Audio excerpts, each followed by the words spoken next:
देखिए, वैसे तो मैं प्रतिदिन इस विषय पर कुछ ना कुछ पहले से ही बता रहा हूँ। आज के तो इतनी बात मुझे बतानी है कि जैसे कई स्थानों के ऊपर कोरोना के इस इलाज के नाते से सबसे महत्वपूर्ण चीज़ इस समय ऑक्सीजन हो गई है।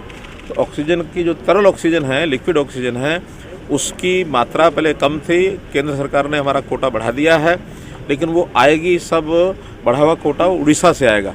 और उड़ीसा से लाने के लिए कल हमारी एक ट्रेन 5 टैंकर्स को लेकर के चली गई है और आज 2 टैंकर सुबह हमने बाई एयर भेजे हैं।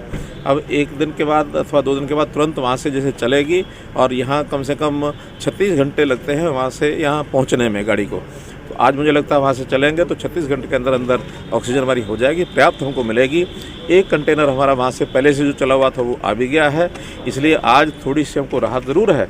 लेकिन एक कठिनाई आई है कि अभी जानकारी मिली है रुड़की का जो प्लांट है हमारा, यानी जहाँ से हमको 20 मीट्रिक टन एलोकेशन थी, वो एक प्रकार से फेलियर हो गया, उसका और डाउन हो गया और मैं समझता हूँ जल्दी ठीक हो जाएगा। हमारी 20 टन वो भी रिकवर। कल्पना चावला का आपने दौरा किया, आईसीयू की ओपनिंग की है, क्या कुछ कहना चाहेंगे इस बारे में? कल्पना चावला की सारी व्यवस्थाएं, यहाँ के जो स्टाफ है, यहाँ सीएमओ, हमारे डिप्टी कमिश्नर, सबके साथ मेरी मीटिंग हुई है, सब मैंने जायज़ा लिया है और यहाँ सारी व्यवस्थाएं सब ठीक हैं।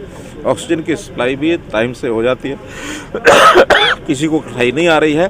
थोड़ा जो छोटे हॉस्पिटल्स हैं उनमें एक पैनिक रहता है कि हमको चीज़ मिलती नहीं है, लेकिन छोटे हॉस्पिटल्स क्योंकि पहले से सारे ऑन बोर्ड नहीं थे और अभी सभी हॉस्पिटल्स ने कुछ पेशेंट्स एडमिट करना शुरू कर दिए।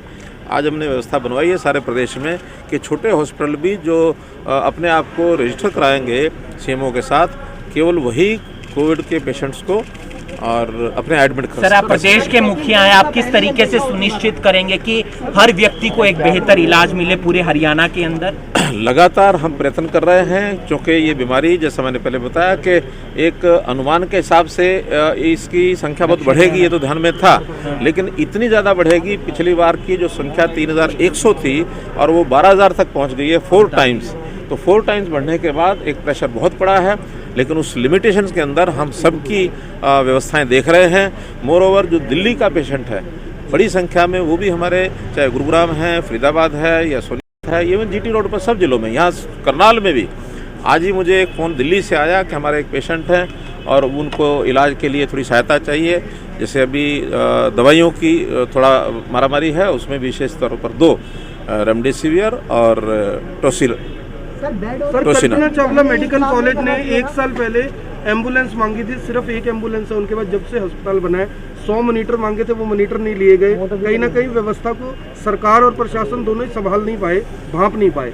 चलिए, अब जो जो आवश्यकताएं हैं सारी हम पूरी कर रहे हैं। आज भी जैसे मैंने वहाँ एक आईसीयू बेड्स का एक अलग से कितना 30 आईसीयू बेड्स का एक नया उद्घाटन भी किया है।